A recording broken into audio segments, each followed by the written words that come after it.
My name is named the 15th president of the University of Michigan. Go Wolverines, go blue.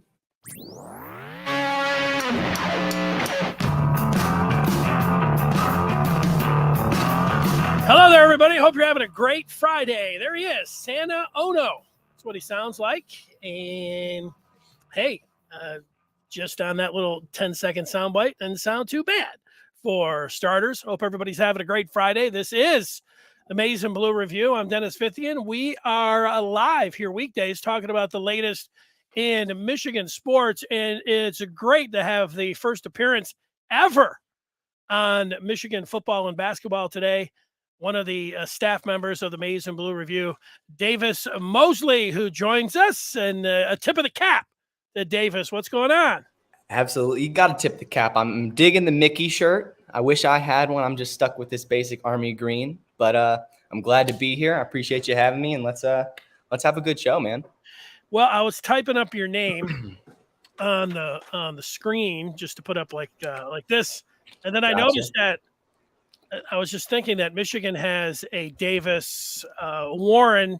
That's right, quarterback, and Michigan is hot after another quarterback in Jaden Davis, a quarterback for next year. So Davis is kind of the name, right? Right now it's hot. Absolutely, it absolutely is hot. Unfortunately, most people, they mix up my name. They think my name's David, and I get that. But hey, every time I ever introduce myself, they're like, "Your name's David?" No, like Davis Warren, like Jaden Davis. That's it. There you go. Are you somebody? Everybody likes football.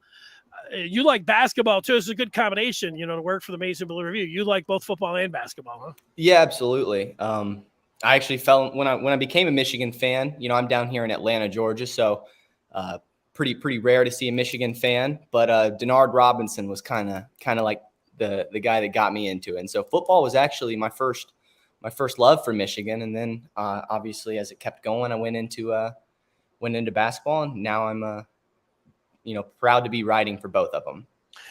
I think that there's a lot of people. This is all right that you're like the masses. There were a lot of people that saw Shoelace and that kind of drew him into Michigan. I mean, there's a quality about him where he just drew you in from the first play. I think that the first snap that he ever took against Western Michigan, where he took it for a touchdown. After that, everybody was like all about Shoelace. No question, he's polarizing. Doesn't wear any shoelaces, and that kept going, which always seemed weird to me. I mean, it's a cool nickname, and it'd have been cool, like if he did that running around the yard. But he did that in college for I don't know if he, in pros, if he ever did, put the shoelace. I think they ended up taping it. I think they taped it down, but he didn't tie him, so got to keep his nickname. I always thought that was a little weird. Yeah, you got to keep the brand going. Anything for the brand, isn't that what they say? Well, today we've got some football questions for you, one and basketball, and we'll talk a little recruiting. We've got I asked Davis to come up with what he thinks is the biggest question surrounding Michigan football here on this July the 15th.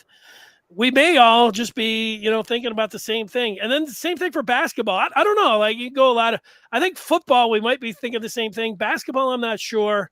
And then when we talk recruiting, well, there's a lot of different ways that we can go, and you revealing that you're down there in Atlanta. We know that in the future, Michigan has a point guard already committed from there. So I'm sure you're going to be familiar with Christian Anderson. So we'll be talking about him coming up in a few minutes. But let's start with football. What do you think, Davis? Sure. That sounds good with me. We can get right back into it. I'm sure we are thinking the same thing, just like everyone else, as you said. Yeah, well, for me, that's the quarterbacks and the quarterback snaps. What about for you? What's the biggest question about Michigan football that you're thinking about right now? Like you said, it's right there with the quarterbacks. I don't think you can talk about Michigan football without bringing up the quarterback battle. It's among the biggest in the country. Many national writers are speaking about the depth and the magnitude of the battle, and hopefully we can break it down and get some people on our sides. Well, let's see what side you're on. I was just reading today in Maize and Blue Review. Trevor McHugh was putting the numbers together, putting some numbers out there, and he was talking, and he had some charts up there about where Cade McNamara liked to throw the ball and, put the numbers out there. But they also pointed out that McCarthy had a higher per attempt pass quarterback rating, and also was better in the run game. And then, he put the touchdown, the interceptions up there, and McNamara, before he got into that Ohio State game, didn't turn it over a whole lot. And he did against Ohio State, threw a pick. He threw a pick against Iowa, and then he threw 2 against Georgia. So I don't know if that says something about the quality of the opponent or McNamara taking more risk. He certainly wasn't taking a risk that was early in the Ohio State game, against Georgia. Maybe he had to throw a little bit more caution to the wind, but JJ had a couple fumbles in there, and he had a couple picks and just a lot more limited action, 5 interceptions. Are there anything that the numbers last year do for you that you think about and you think that the staff thinks about as they get ready for the quarterback battle in the fall between these two? Yeah, so I like to look at, like you said, the last 3 games, particularly because they were against top 10 opponents. I think Iowa might have been ranked 11 or something like that, but against some of the better competition, three of our bigger games that year, right there in a row, it to me, the numbers show that JJ had statistically outperformed Cade. Now that's with a lot less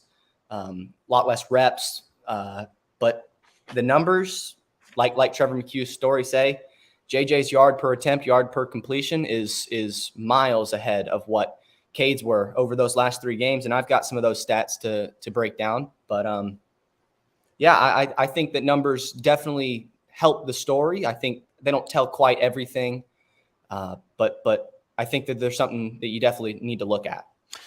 I think when it comes down to the fans, Michigan fans, if we could poll all of them, I think that JJ McCarthy would be more of the fan favorite. Like, who would you want to take the most snaps for Michigan? I think McCarthy would win that. I think there's 2 reasons for that. One is that he came in more highly rated, and that's easy for everybody. Like, hey, this guy's great. 2 is that in the limited amount of time that we have seen him, right from the first game is the one that he ran all the way over the right, threw the ball, and ended up going, for that touchdown for 69 yards. I mean, that was amazing. Mahomes, he's had a few like that. And he can really run. And then he had one pass in the Orange Bowl when he came in. He threw it right in the middle of the field. There were like 3 guys converging. I don't remember who the wide receiver was, but he's Eric All. Yeah, he zipped it right in there, like right in the heart. And you're like, that's an NFL throw. That's a first round pick throw. I mean, all those kind of things. So I do think the fans. I do think the fans think it's McCarthy. I was just thinking about this today. Jim Harbaugh. I didn't play quarterback in high school, but even when we were playing pickup out in the street, 90% of the time I was playing receiver. And then there's Jim Harbaugh, who played quarterback everywhere. He's the coach in there, and yet I do feel this is the weird part. Like I'll have to admit that I think Harbaugh knows more than me about these guys and the quarterback position, but man, it feels like I could make the call as well or better than Jim Harbaugh. And that's a weird thing to think about. I think that's been almost a storyline over his whole time. I think everybody's questioned his ability to pick the right quarterback. There was a point in time where I remember most people were questioning whether John O'Korn should have started over Wilton Spate. And now the next year we saw that maybe that wasn't quite the move. I think O'Korn wasn't the fan favorite, but we saw the same thing with Dylan McCaffrey and Joe Milton over Shea Patterson, and then of course Cade McNamara took over for Joe Milton, and now we're talking about JJ taking over for Cade. And those are great points. OJ saying it wasn't one of those JJ picks a Hail Mary that was a bomb that Cade couldn't throw. And I think he's exactly right about that. Like I remember Brandon Peters, there were a lot of people like, you don't want to start this kid as a freshman on the road. And I'm like, I do. I'll start him on the road. And I wanted to start McCaffrey against Michigan State in that monsoon. And they started O'Korn, and people were like, you're crazy. You don't start 150-pound, wet behind the ear QB. And we got to give it to, Harbaugh there. That same year was the year that, Nick Saban decided to go with Tua in the championship game over Jalen Hurts. And then the next season, that's when Dabo Swinney put Trevor Lawrence in when he had a senior quarterback. So all that stuff that was unheard of, it was right there on the brink of happening. And that's where it gets me to when it comes down to McNamara and McCarthy. Like a lot of things when you think about history, and it's really tough to unseat a guy, especially one that had the success that McNamara did, brought Michigan their first Big Ten championship in almost 20 years. Like, what are we even talking about? But, making that decision, it reminds me the most of something that actually Harbaugh was involved in, and a guy that we've already talked about in Patrick Mahomes. Because Alex Smith, the first time Alex Smith was with San Francisco, a very successful quarterback, but Harbaugh was there, and he had Kaepernick, who they had drafted, sitting on the bench, and it ended up, Alex Smith ended up getting hurt. I think he had a concussion. And then they put they put Kaepernick in, and, Smith was ready to go, but he never was able to get back in there. Of course, San Francisco went all the way to the Super Bowl. Sure. With Kaepernick, so it worked out.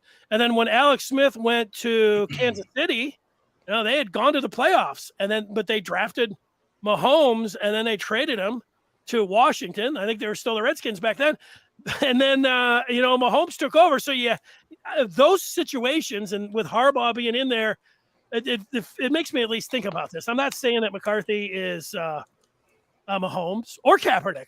I'm saying he's J.J. McCarthy. I'm saying he's very talented, and that the time where you think about if it was 5 years ago, I think you could almost guarantee that it would be McNamara unless an injury. But, times have changed. They have. And like you said, I liken it to the scenario where you had Alabama with Jalen Hurts. Yes, he had a lot of success, took him to national championship, but they put in the higher productive at that point in time, Tua, and threw him out there, and they ended up winning the national championship with it. So, I think it's a very similar situation. We saw Cade win, 11, 12 games, whatever it was last year, and JJ sat there and was playing. He had meaningful snaps plenty of times. But now there's a chance he may get more snaps than Cade this next year, despite the success the team had last year. Here's Otis saying JJ hits receivers in stride. Timing is everything Cade didn't have last year. I don't know. There's a little bit of a stretch to that. I mean, JJ's got a great arm, and and this is what happens. Like you end up seeming like you're knocking one guy when you're, JJ wasn't perfect on all of his throws. No. And Cade, there were some fantastic throws. I think the Andrell Anthony throw that ended up going 93 yards, but he zipped that one in there. McNamara throws that seam 20 yards. I mean, that, and he got better, I think, throwing some passes down the sideline pretty good. He threw one, I remember, to Roman Wilson against Penn State, I think right at the end of the first quarter. That was a real seed right in there. And, McCarthy's got a wow factor, but, that does happen a little bit. I see on Clubhouse Dirt McGirt. I don't know if that's his real name or not, but Dirt is saying that he wants Van Buren out of Maryland in the 24 class, not Jaden Davis. And, he's pretty highly rated. So that is a name, at least that's on the radar. So that's not that could happen, Dirt. And Michigan's got some connections to him as well. Meanwhile, Paul wants us to talk about some fantasy football. Don't worry, Paul, that can happen. And Dirt likes Davis too. Davis, you like Davis? Davis, I like all the Davises. Davis Moseley or Jaden Davis? You have to declare. Actually, I like Davis Love the third. I'm a golf guy. I am too. I was named after Davis Love the third. Were you? Oh yeah, absolutely. Oh yeah, he was a tremendous golfer. I don't know if he ever won a major, but maybe he did win a major. I would imagine so. I imagine he at least won one. Did Davis Love I'm going to say he won one too. I agree. I'm gonna say I'm with you on that. We'll have to check on that. All right, where are we at? Go ahead.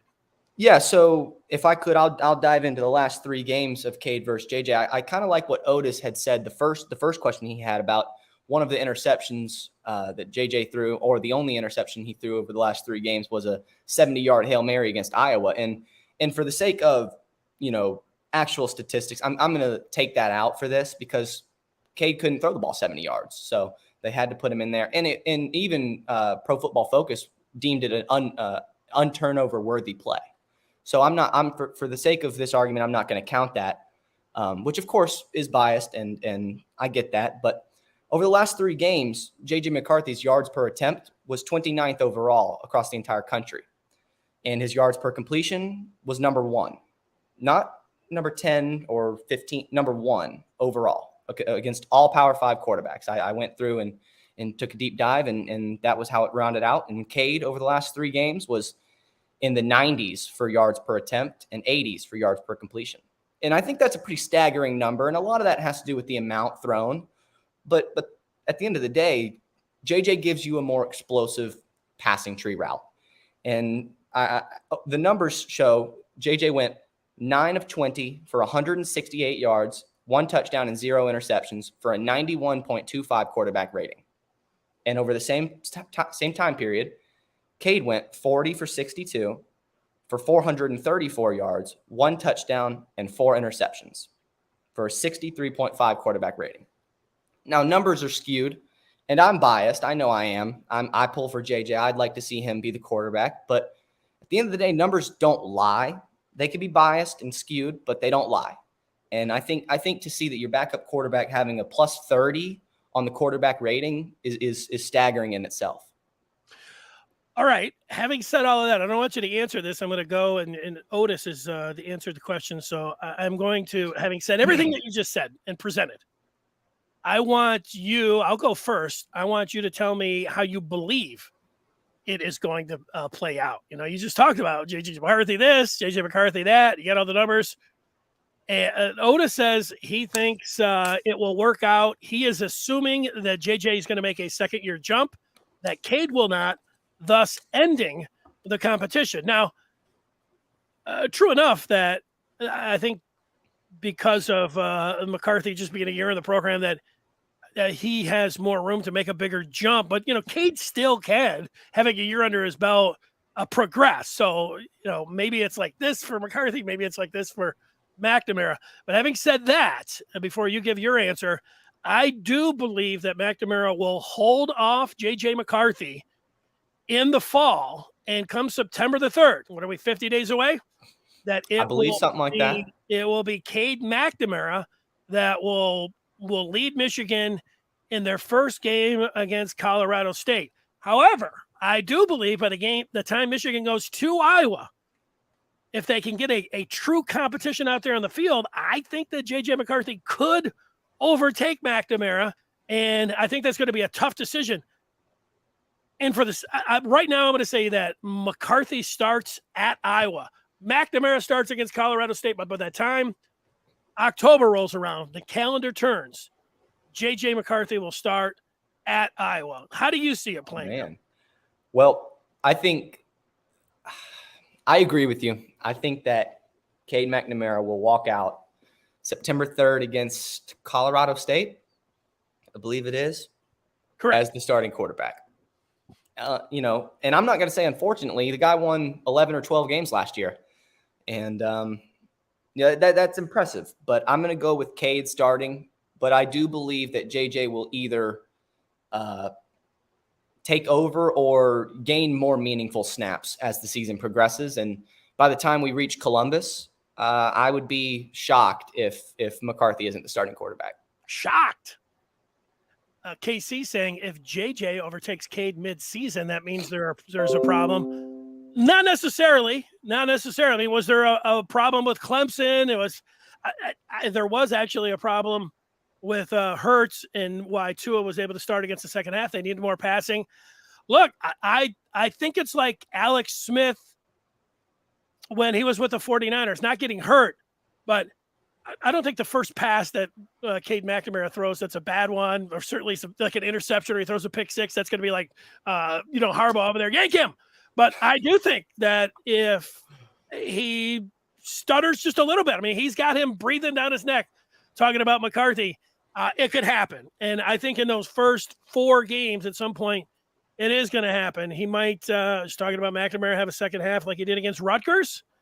And, 2 series, 1 series, you can have a bad series, but I don't think he can afford to have 2 poor series. And I think that's when they could make the move to McCarthy, and then he'll be off. It's a good problem to have overall. It could also blow up in their face and all of that, but there it is. Let's get some more of the feedback here, Davis, before we move on to some basketball. Absolutely. Yakov is asking us what we think about Kirk Herbstreit calling 14 Thursday night games on Amazon for a measly $12 million. And that's Herbstreit calling NFL games. I'll give you the first crack at that if you want it. I mean, I'm prepared with an opinion, but I want you to go first if you're ready. I look at that number and see 8 digits for 14 games. I don't know. I would take it. I'm totally cool with it. I love people making as much money as they want, especially if they're good at what they do. And I think Kirk is. Might be an unpopular opinion amongst Michigan fans, but I think Kirk is good at what he does. I'm not a big NFL guy. I don't study it. I don't know how many people tune in. I would imagine a lot, especially on a Thursday night game. But good for him. That's my opinion on it. That's all I've got for that. Yeah, I think Kirk does a really good job as a college football analyst in the prime spots on Saturday with Chris Fowler. It's a very tough job when you're a former Ohio State quarterback, especially for Michigan fans, to be like, yeah, you like Kirk Herbstreit. I think with only 2 occasions, one goes back when Michigan was trying to hire Les Miles. He let that scarlet and gray kind of come to the surface a little bit, and he sabotaged Michigan's coaching search. That was on him. And then the last time, he deserved the criticism. And what was it? It was during the pandemic where he's like, Michigan's chickening out and waving the white flag a little bit. And then he had to come back, and I think he was crying. Like, I don't know if he was crying. It seemed maybe he was. I think he was. I'm pretty sure he was. I'm pretty sure he had some tears in his eyes. Well, those 2 parts, can I look past those 2 episodes where, he let this scarlet and gray show, and then say, I think he does a good job in college football. Now, stay in college, college, pro, flipping back and forth. I would rather have him just stay in college. But, Tony Romo does a good job. And look at how much money Tom frickin' Brady is going to get next year. He's going to get like 5 times that. And we don't know. Tom Brady could be a boring stick in the mud. Although I just watched him do I don't know if it was a 30 for 30 or an E60 where he was sitting down. He brought Charles Woodson in, and they were watching the talk. And Brady showed some pretty good personality there. They, I don't think they just called up Tom and said, "Hey, here's $136 million." They probably, brought him in or talked to him and said, "Hey, okay, he does have some personality." All right, let's zip through some more of these. Here's Jeremy, who says, outside of Cade being the QB on the team, who won the Big Ten? What did he show us last year or in the spring that shows that he has the talent to unlock this offense? Well, he did it. I mean, there's one thing, he did do it. He was there, and he did take care of the ball. And Michigan did not have a lot of negative plays behind the line of scrimmage. I think they were number 1 in the country for that. And, yeah, that has a little bit to do with the running game. But also, he did not, he was smart with the ball, took care of it, didn't take a lot of sacks, didn't throw a lot of interceptions. And, he wasn't asked to do a lot in a lot of games, but then he needed to throw the little ball against Nebraska when he really had to make a play. Even though they ran it 6 times, then he threw that crossing route to all. I mean, that was it's huge. He did make the plays. I'm not going to take it away from him that, Michigan was a predominantly run-first team, but, there's a lot of weapons out there that have emerged. They're going to throw the ball a lot more this year. So, look, you're preaching to the choir a little bit. Like, we both think that ultimately McCarthy's going to be the guy. Hey, Moses, what's going on? He wants some basketball talk. We're going to get to it straight away. We want to make sure we get everybody at least having an opportunity. OJ's saying that Cade's going to get booed. I don't know about that. How often? Maybe if he throws a couple interceptions, he'll get booed, but I don't know. How often does Michigan get 5-star QBs, and how long do people think he's going to stick around? So what are we talking about? McCarthy? I guess so. Yeah, because he would be the guy. Although I don't think Rivals technically had him as a 5-star, but maybe he moved up there. I was just looking today at Desmond Ridder from Cincinnati. He fell to the 3rd round. His guaranteed money, the Ridder, who was taken early in the 3rd round by Atlanta, was just over $1 million. McCarthy's already making more than that right now.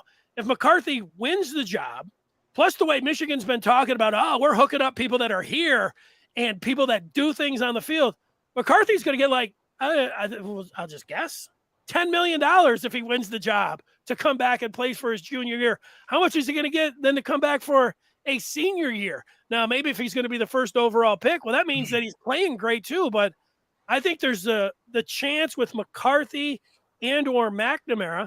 I don't really like how Michigan's playing their name, image, and likeness cards, but it could be an advantage when it comes down to keeping McCarthy.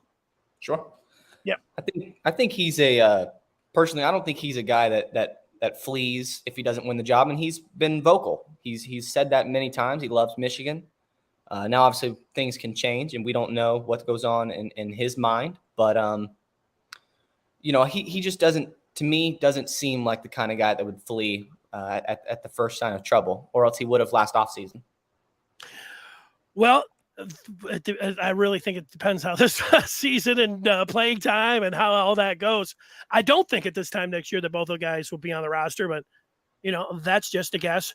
Recruiting, Maize and Blue Review, there's a lot of things going on with recruiting. I think the biggest thing right now is that the barbecue is coming up in 2 weeks. And Jaden Davis, the theme of this show today, Davis Moseley, our staff writer, his first appearance.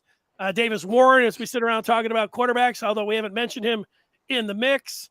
But yeah, Jaden Davis is expected to be at that barbecue. And will Michigan play their cards differently with Jaden Davis than they did with Dante Moore?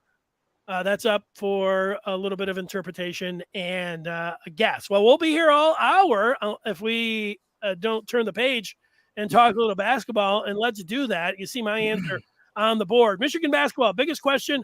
I am going to the point guard position, Davis. Jalen Llewellyn comes in as a transfer from Princeton.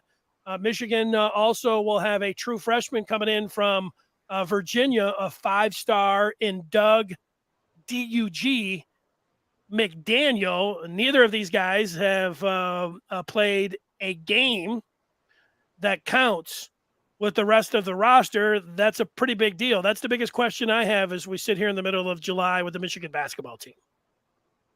Gotcha. I like that, and I think that's probably the smart choice there. I went a little different direction. Obviously, we'll dive into the point guard talk before we get into my question, but I like your question there. Okay. The people cleaning up, throwing some questions up still about football. We're making the transition from the football field to the hardwood, gridiron to the hardwood. Yeah. So your biggest question is what? My biggest question is who's going to start at the 2, 3, and 4 for Michigan? 2, 3, and 4. Okay.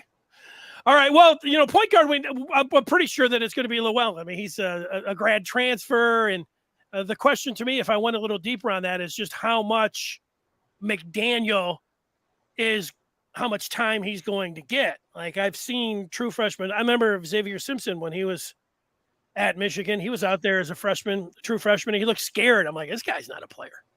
But then I had to remind myself, like, look, true freshman point guards, it could take a while.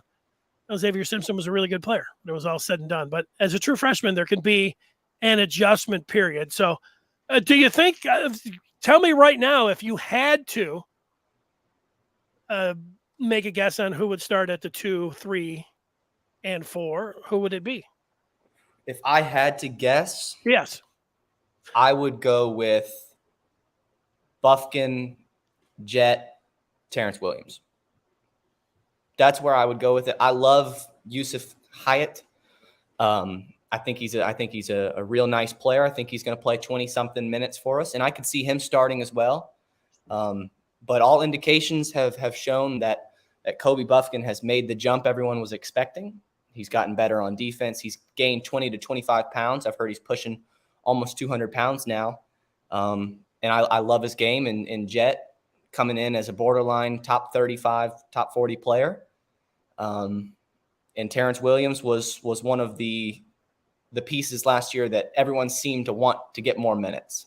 Certainly over Brandon Johns, they wanted and called for those minutes. But my guess would be Bufkin, Howard, Williams. Not bad. I think that a couple games in, you're probably going to be right. And I know hopefully for Michigan, they got a lot of competition. Maybe it could be Yo-Yo, as you mentioned, coming in. I'll bet you, though, here today, Davis, that instead of Jet, you're going to get Jason there. Coaches like to put the guys that have already been there, and especially with this brother situation. Sure. I'm going to see, and I'm going to say Jace. I almost want to say Isaiah Barnes, who redshirted, but I'm going to go. Jace seems like a sneaky pick. Yeah, hard-working guy, and just over his brother as well. Then I'm going to just go with Jace over Jet. Austin Davis started over Hunter Dickinson for 5 games, and I'm not going to say they said Austin Davis beat him out, and I'm not going to necessarily believe that. I think it had more to do with senior leadership and giving him the chance, as well as what they did with Brandon Johns over Moussa Diabate. And I don't think that your line of thinking is totally out of question there. I think there's a lot of depth, and that was one of the things we were worried about at the 2, 3, 4. I think there was a lot of concern going into the offseason, but I think Michigan addressed those concerns pretty well, bringing in grad transfer Joey Baker from Duke, obviously bringing in Yo-Yo from, I guess, Limoges in France. We love Yo-Yo. I love saying Yo-Yo. It's a fun thing to say.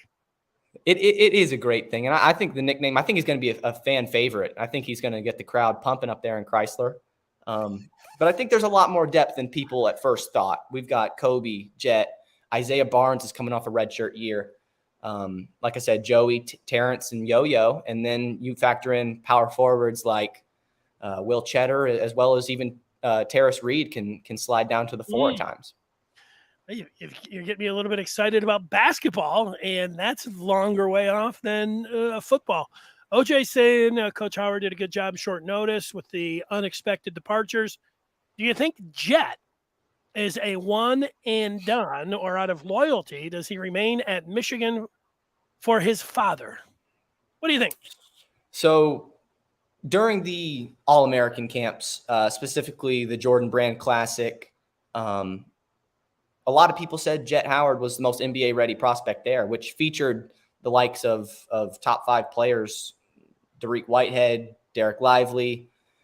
Both these guys are at Duke. Nick Smith Jr., I believe he was a little hindered with a wrist injury. But we were talking about some of the top 10 players in the country being at these camps. And NBA pros like J.R. Smith and others were calling Jet the most NBA-ready prospect there. I believe CBS Sports mocked him at 10 in the way too early NBA draft. I believe they've got him at 10 going to the San Antonio Spurs.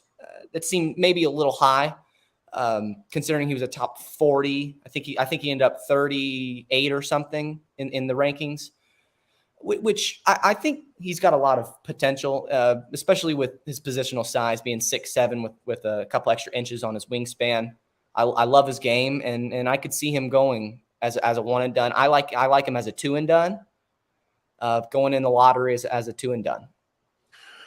Well, the one thing we've talked a lot about name, image, and likeness for football. We have not done it much with basketball, but in football, it appears that Michigan's approach is one of you come on in, and we're not going to make guarantees where you get the money up front. But in a couple of years, we're going to definitely, if you prove it out on the field or on the court, you're going to get a lot of money. And that compensation. If you're able to, do it in the classroom as well, you're going to reap the rewards. So I look at it's just like Hunter Dickinson. I thought Hunter Dickinson was going to be gone after his freshman year. I would have bet on that. I thought he was gone last year. But meanwhile, the amount of money he's making and the way Michigan is approaching this NLI, I wouldn't be surprised if Hunter Dickinson comes back. They give him $4 or $5 million. Now, Jet, one thing that we know about Jet is he does not need the money. And if he needs money, he just go to his dad.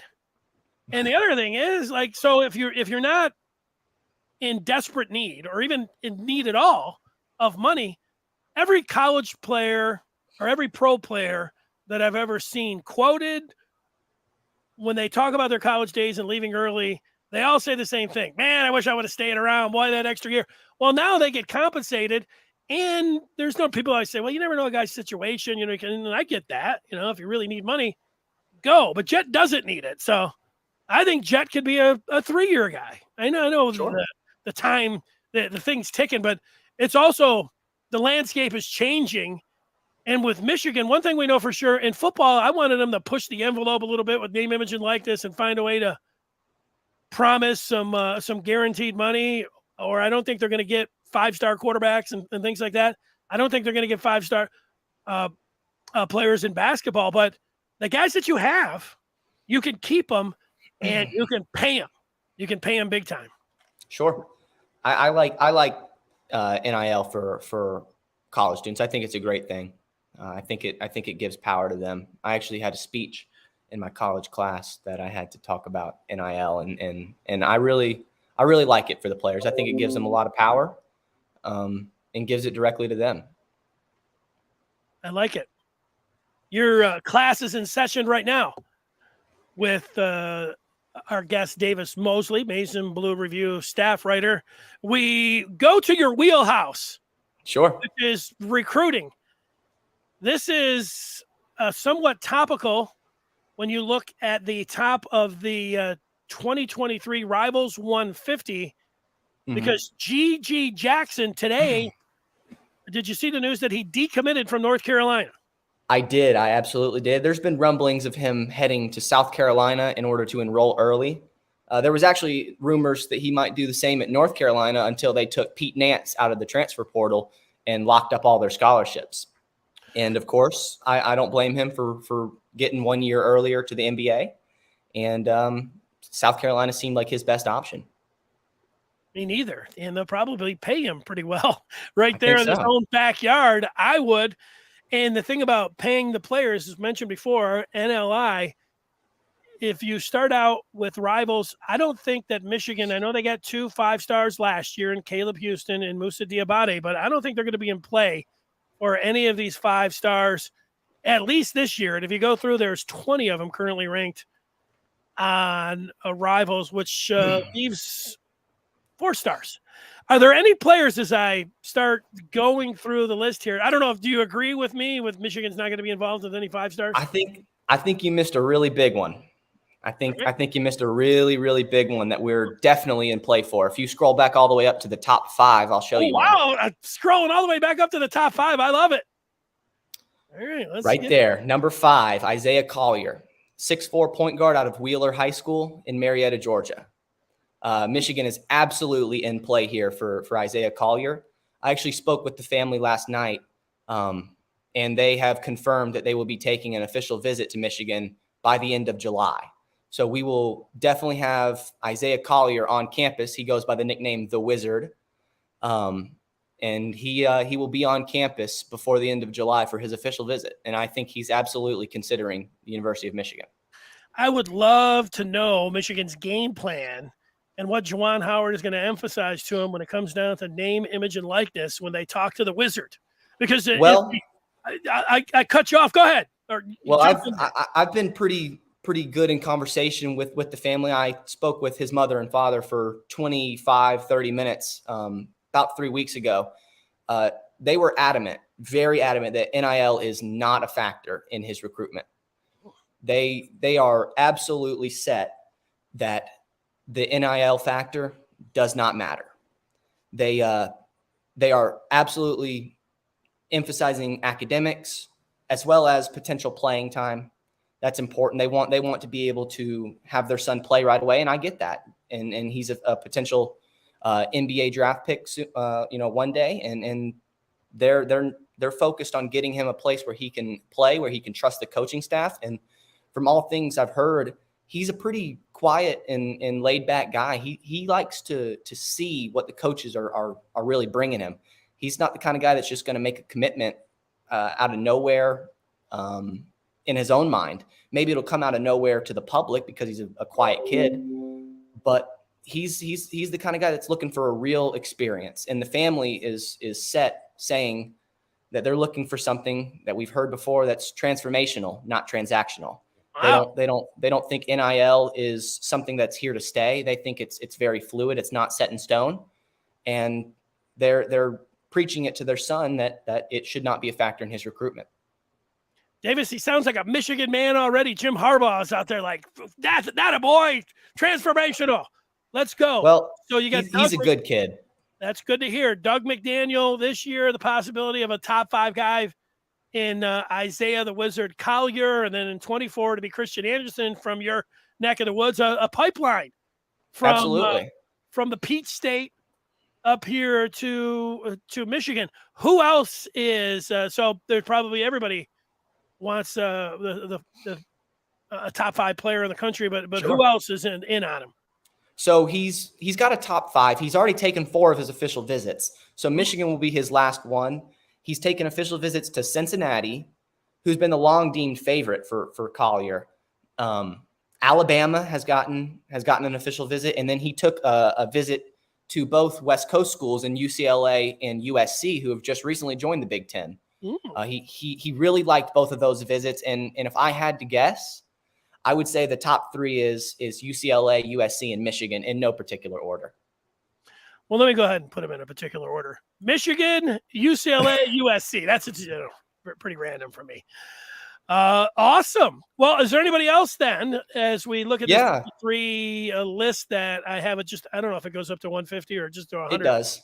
Oh, look at that. Where else can I go? You actually already missed one again. Wow. Number 23. We're actually talking about Isaiah Collier's AAU teammate.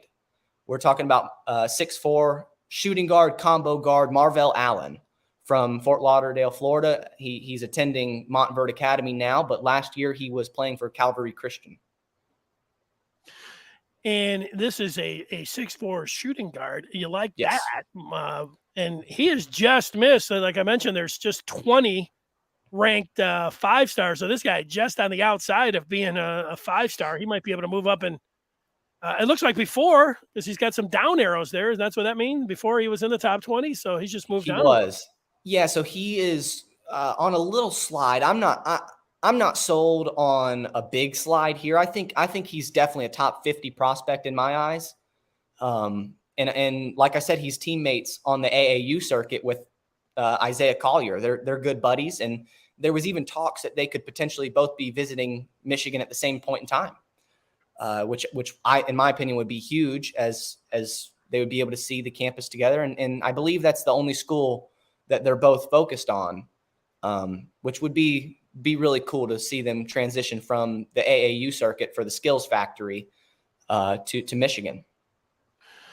I love it. So look at me.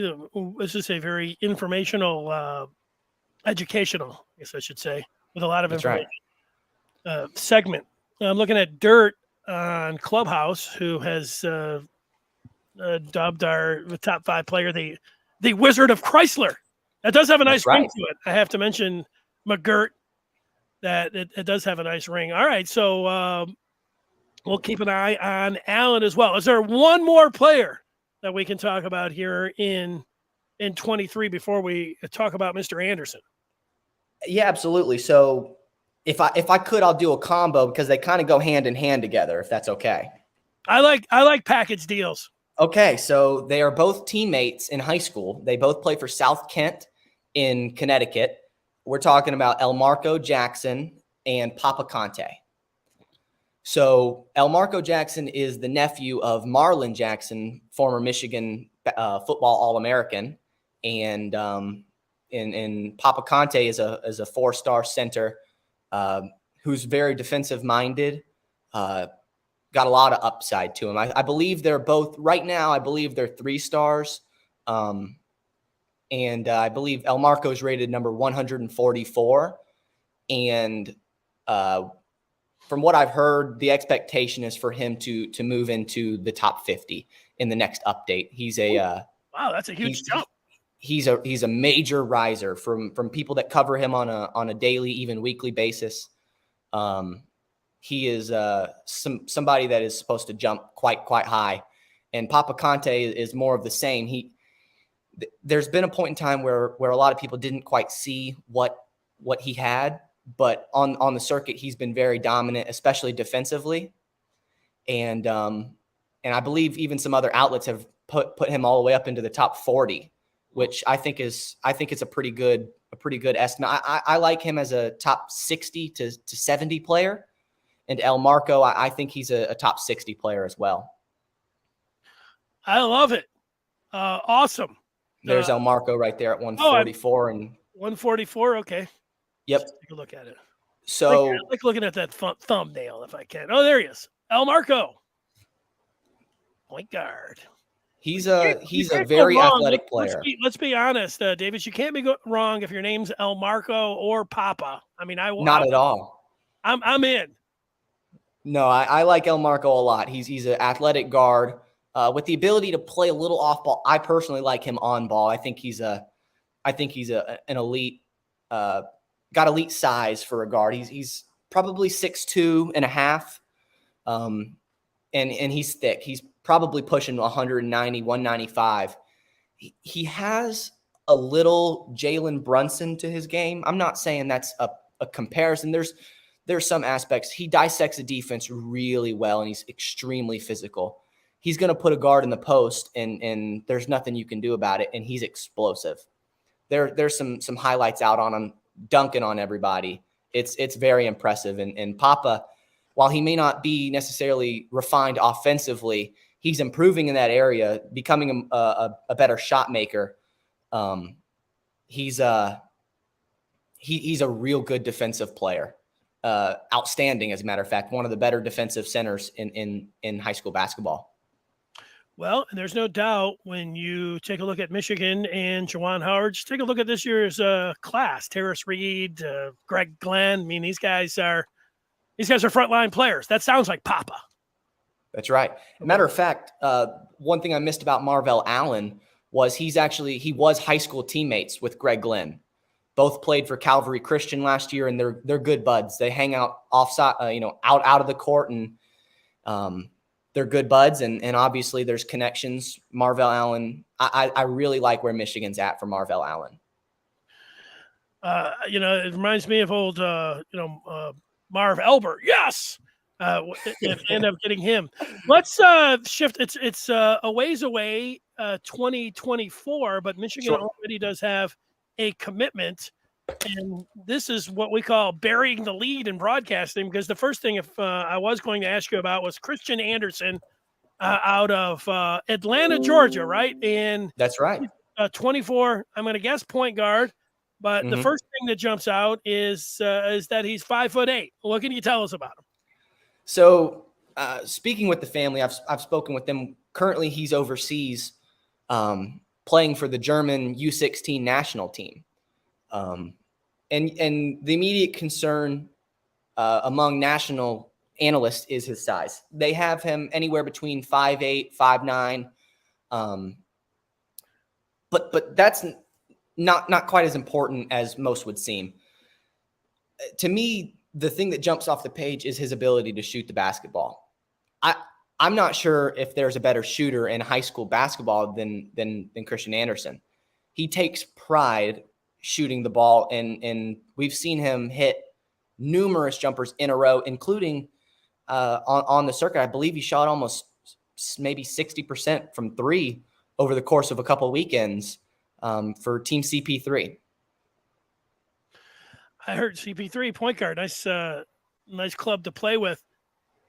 For. I've also heard that young Mr. Anderson's daddy's pretty tall, though, so there might be a chance that he sprouts up, right? Yeah, Christian Anderson Sr. He played overseas. He's about 6'6", and built really well. He's got there's the man right there. All right. But his dad's probably somewhere between 6'5", 6'6". And built real well, and hopefully Christian Anderson can get that. And if he does, there's no doubt in my mind that this is a 5-star prospect. A 5-star, like if you predicted that he, shot up, 3 inches, we're talking about him, getting up towards 6 feet. Like Chris Paul. If he was, our coach, Chris Paul.